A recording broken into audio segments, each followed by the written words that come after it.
Your banking app says you have $2,000. Your exchange app says you own a tenth of a Bitcoin. Both are true, and they're true in exactly the same way.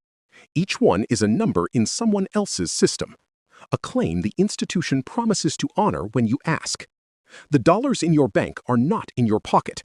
They are an entry in the bank's ledger. And the Bitcoin on your exchange works exactly the same way. It is a balance in the exchange's system, not a coin you hold. Which raises a simple question almost nobody asks. If it is not in your hands, whose is it? Here is what you actually have on an exchange: a balance, a number in their database that says they owe you Bitcoin. What you do not have is the keys. Remember the rule: whoever holds the private keys controls the Bitcoin. On an exchange, the exchange holds the keys. You hold the balance, they hold the keys. It is the same shape as a bank deposit. You do not own the specific dollars in the vault. You own a claim the bank promises to honor. An exchange is that arrangement, often with fewer protections. None of it is hidden or sinister. It is just what custody is. Someone else holds the thing, and you hold their promise. And it is worth knowing how they hold it. Your coins are not in a labeled box with your name on them. They are pooled together with everyone else's in the exchange's own wallets, and the exchange keeps its own books on who owns what. The bank comparison actually flatters the exchange. A bank deposit is insured up to a limit and sits inside decades of law built to protect it. An exchange balance generally has neither.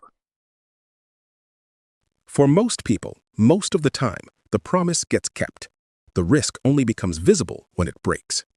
In 2014, an exchange called Mt. Gox lost about 850,000 Bitcoin, roughly 7% of every coin that existed. Customers still had their balances on the screen. The Bitcoin was gone. In 2022, FTX collapsed with an $8 billion hole where customer money should have been. And FTX customers are being paid back, but in dollars, at the price Bitcoin was in 2022. They got their claim honored in cash and missed everything Bitcoin did afterward. They never lost the number. They lost the Bitcoin. You do not have to take the warning on faith. Watch what people actually did. The exchanges knew they had a trust problem. Many responded by publishing proof of reserves, cryptographic proof that they really hold the coins they owe. That is a real improvement, and it is worth looking for. But notice what it proves and what it does not. It helps prove the exchange controls the Bitcoin. It does not put the keys in your hands. So the coins kept leaving anyway. By 2026, the amount of Bitcoin sitting on exchanges hit a 7-year low, around 2.2 million coins. Over 70% of all Bitcoin now sits in wallets that rarely move, held for the long term, rather than kept ready to trade. Not all of that is people taking their own keys. Some of it is institutions moving into funds and custodians, which is its own kind of counterparty. But a real share of it is ordinary people doing exactly what this argument points to, pulling their coins off the exchange and holding them directly.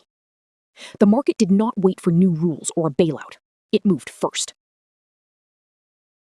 So, should you panic and pull everything off your exchange tonight? No. If you are just starting out, buying small amounts and learning, an exchange is a perfectly reasonable place to begin. And the good ones are real, regulated companies. This is not a moral test.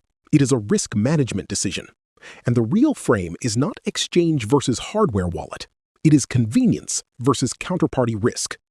An exchange is convenient.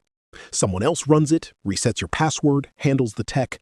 The price of that convenience is a counterparty, a company that has to stay solvent, secure, and willing to pay. Self-custody removes the counterparty and hands you the responsibility instead. The rule of thumb is simple. When the amount starts to matter to your life, that is when you move it into your own keys. Your balance says the Bitcoin is yours. Only your keys make it true.